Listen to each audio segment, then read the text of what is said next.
Hi Paula, it's Martha Lovett from upstate New York. I've been looking at some of the advice that you and some of the other ladies have been giving us on the Real Women of Philadelphia about our recipes. And you inspired me to kind of go looking into the past, and I dug out what was my mother's cookbook. She passed away about 12 years ago, and I haven't really looked at it until now. So it's been kind of fun going through it. I have found a lot of old recipes, and as you can see, it's kind of a big old binder with newspaper clippings and handwritten recipes. A lot of them don't even tell you what the thing is that she's making. It just says, you know, a couple tablespoons of that and a couple tablespoons of this. So it's been fun. It has been sort of a trip down memory lane, but after going through it a couple times and having lots of laughs and shedding a couple of tears, I got thinking about my own cookbook. And when I left home after college, I started sort of my own little box of recipes, as you talked about. So I decided to dig that one out. And what's really funny is that it looks pretty much just like my mother's. It's a little binder, as you can see, and it has the tabs just like hers do. And I was going through it and came across a recipe that she actually wrote for me, and I have it in here, and it's for cream dried beef. She used to make this all the time. There were 5 kids in my family, and this was a great way to kind of stretch the dollar. We'd have chipped beef on toast. But the recipe is just a little boring. She pretty much made a roux, and between milk and flour she added the dried beef to it, and that's what we had over toast. The funny thing is that whenever she served it, my dad had a name for it that would make all of us kids laugh. He called it something on a shingle, and we would just laugh our heads off when he said that. But I decided to take this old recipe and change it up a little bit to something a little more modern.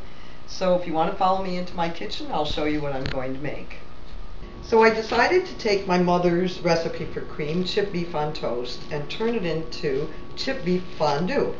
I'm going to start with a loaf of bread. Basically all you need is some French bread or Italian bread, something that's got a little bit of a crust.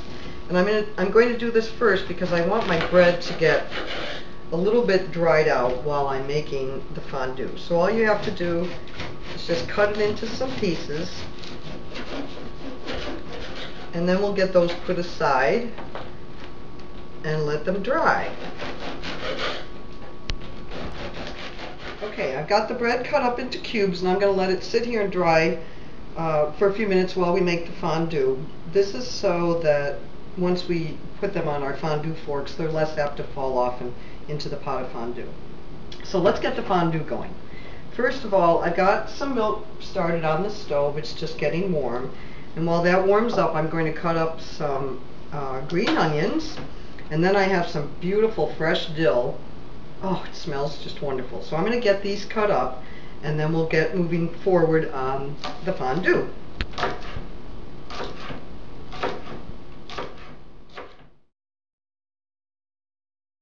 Okay, I've got the dill and the scallions all cut up. Now I'm going to add my cream cheese. I've cut this into little pieces so it'll melt faster. I'm just going to start putting it in my warm milk here and let it start to melt down. I'll just do a couple at a time and stir them in. And then I'm going to go back over to my cutting board and we'll get our dried beef going.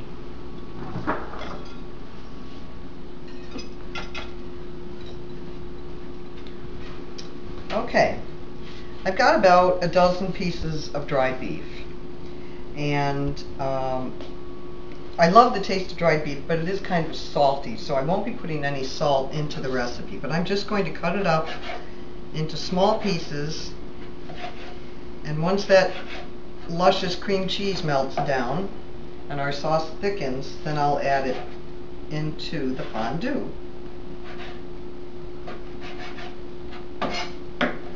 Get this chopped.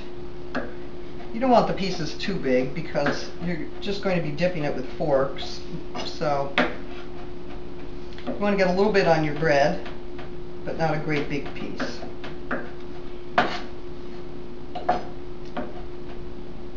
Okay. That's pretty good. And I'll just put these in here.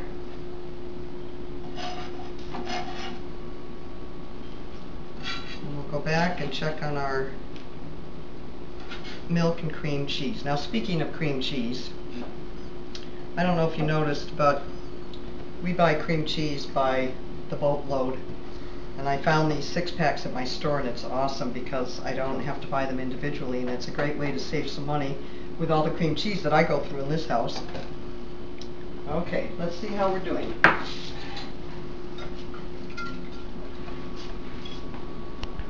It's starting to melt down a little bit. And while I'm working on this, I did find a recipe in my mom's cookbook. It kind of brought back a funny memory for me. It was a recipe from my great aunt Anne. She was a very formidable Irish woman. She never married, and we kids, there were 5 of us kids, and we were all terrified of this woman.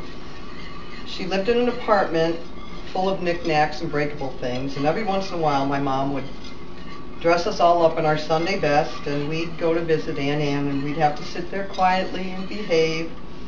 Well, I remember one particular occasion when we were there, and I don't know if my mom was in the other room or what the deal was. I'm adding the rest of my cream cheese here, in case you didn't notice. But my brother, who was the oldest, must have done something wrong, because she was really mad at him. He was probably 8 or 9 years old. And whatever my brother did or said, my sisters and I would kind of follow suit. So if he cried, we would cry, or if he laughed, we would laugh.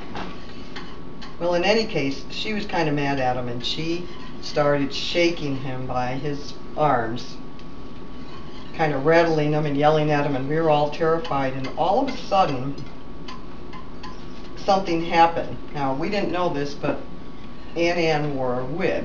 We didn't know it was a wig. We probably didn't even know what a wig was. But while she was shaking him, suddenly her wig shifted, and her hair ended up right in front of her face. And my poor brother thought he probably made her spin her head around or something for being a bad boy, because the look on his face, he was terrified and shocked, as were we kids. But then all of a sudden he figured out what had happened and started laughing, and boy, she got even madder then, because we girls just fell out giggling and laughing hysterically because my brother was laughing and we didn't know what was going on. Well, poor Aunt Anne, I guess she was pretty embarrassed, and we kids got the lecture all the way home that day. But that night when my dad came home from work and my mother told him the story, we all got a good laugh out of it. But I thought of that memory because I saw her recipe for tomato aspic. Now, I don't really know what tomato aspic is, and it sounds kind of gross to me, but it's apropos for her because she probably ate it for breakfast, lunch, and dinner. Okay, my sauce is looking pretty smooth now, so all I need to do is add my dried beef and the chopped green onion and that beautiful dill. We'll get that stirred in real quick, and I'm going to add just a little bit of white wine, and then we'll be ready to get this in our fondue pot. I'm so excited about this fondue. I let it cook down for a few minutes, and it's just beautiful and creamy and luscious. So I'm going to let you take a look at it here. Can you see how pretty it is? You can see the beef in there and the chopped onion and the dill. So I'm going to try a little bite. I'll take a tiny one because it looks heavenly. Oh wow. You're going to love this. Now, how much fun was that? I took my mom's recipe for chip beef on toast, and I turned it into something a little bit more elegant. This is perfect for a party. It didn't take me very long to make, and all thanks to my wonderful cream cheese that made this just a luscious fondue. I hope you'll try it. And again, I had a great time kind of going down memory lane with you, and I hope you enjoyed it. So we'll see you soon. Thanks.